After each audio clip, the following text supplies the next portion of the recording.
Sebenarnya dalam keadaan apapun saja, kalau pikiranmu aktif, hatimu hidup, engkau akan menemukan berbagai macam hal yang bertentangan, yang paradoksal, yang dilematis. Meskipun hanya dalam kehidupan yang normal-normal saja, tidak ada gunung meletus, tidak ada musuh yang menyerang, tidak ada wabah dan seterusnya, itu tetapnya ada kekacauan.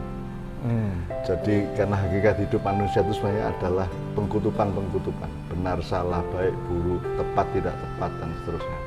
Nah, kita selalu membutuhkan proses dan metode untuk mutmainnah kembali, untuk menata kembali. Jadi kalau ibarat pendulum itu tidak hanya gini, tapi juga ada multi begini. Jadi tidak hanya ada satu batang yang begini-begini, tapi juga ada sekian batang yang keliling begini-begini, dan kita harus bisa menenteramkan semuanya. Itu namanya mutmainnah. Jadi mungkin beberapa hal kita ingat dari Allah ya. Misalnya Allah mengatakan jangan merasa dirimu sudah beriman sebelum aku uji misalnya. Jadi maka ujian itu adalah keniscayaan atau kemutlakan nasib manusia. Dia setiap hari harus berhadapan dengan ujian-ujian, cobaan-cobaan dan seterusnya.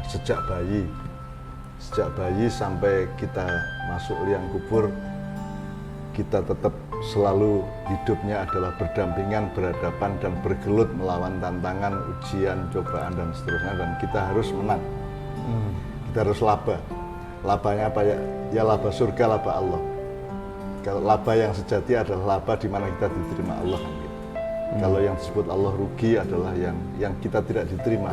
Kira-kira puncaknya seperti itu. Jadi kalau sekarang pertanyaannya adalah bagaimana seluruh keadaan ini, salah satu efeknya adalah menciptakan kekacauan berpikir atau kekacauan batin. Ya, pertama yang tadi soal engkau jangan pikir kamu sudah beriman sebelum mengalami dan lulus cobaan yang begitu. Nomor dua, coba awal asri ya. Innal insana lafi khusrin illal ladzina amanu wa amilus sholihati wa tawashaw bil haqqi wa tawashaw bis sabr. Jadi ada klausul pertama wal asri, bukan wal fajri atau wan nahar. Jadi wal asri itu kan waktu sore hari. Kita serabutan aja, kita anggap memang ini akhir zaman.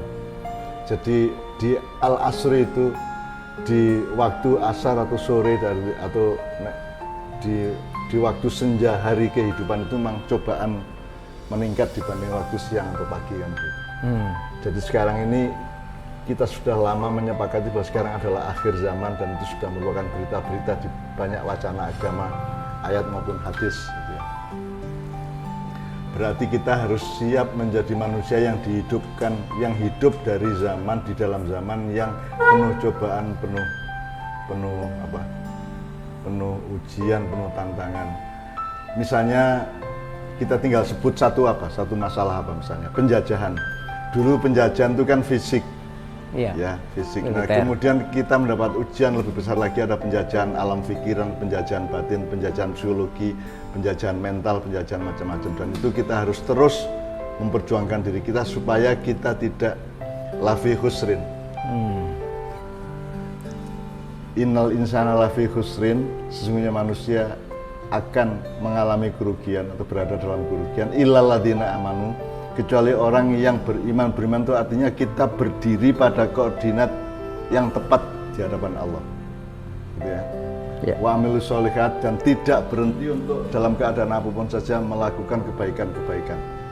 Terus wa tawashaw bil haqqi wa tawashaw bis sabr. Dan kita termasuk kita bikin tayangan ini kan melaksanakan wa tawashaw bil haqqi wa tawashaw bis sabr.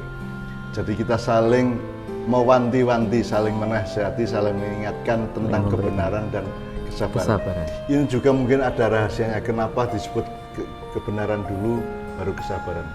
Mungkin karena kebenaran itu diperjuangkan dengan ongkos kesabaran. Mungkin juga karena kesabaran itu harus engkau pertahankan tanpa kehilangan kebenaran. Kan ada dialektika seperti itu. Jadi rumusnya Allah jelas.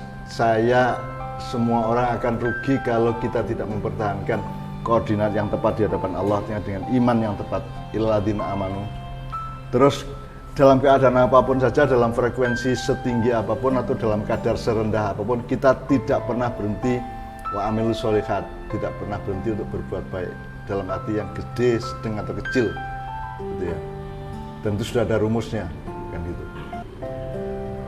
Terus watawasau ini ada dialektika. Dialektika ini kan bisa antara saya dengan Helmi dengan saya dengan jamaah Ma'iyah dengan saya, atau bisa semua segmentasi dalam masyarakat. Bisa ulama kepada pemerintah, pemerintah kepada ulama, bisa rakyat kepada pemimpinnya, pemimpin kepada rakyatnya, kan bisa semuanya. Pokoknya semua saling mewanti-wanti, saling tawasau, mewasiatkan atau mewasiati kebenaran dan kesabaran. Nah, saling wasiati ini kan bisa kita terjemahkan, kita bisa breakdown secara sosial. Misalnya pengajian atau rapat atau perkumpulan atau ada musyawarah. Ada banyak sekali format-format atau formula-formula sosial yang muatannya adalah tawasau bil haqqi wa tawasau bis sabr. Jadi jangan pernah ada orang berkumpul tanpa kandungan saling mewasiati kebenaran dan kesabaran, meskipun dalam bentuk yang tidak harus eksplisit.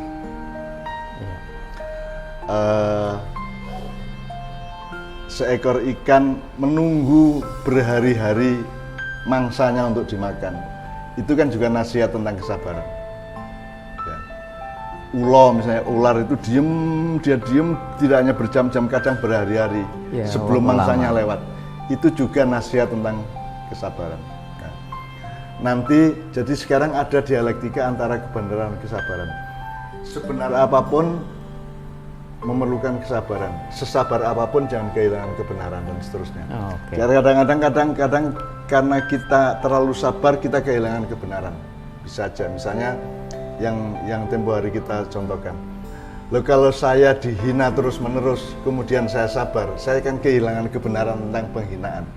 Kan Loh, karena saya sabar terus, tidak ngapa-ngapain, tidak nahi mungkar, maka akhirnya penghinaan kepada saya itu menjadi kebenaran.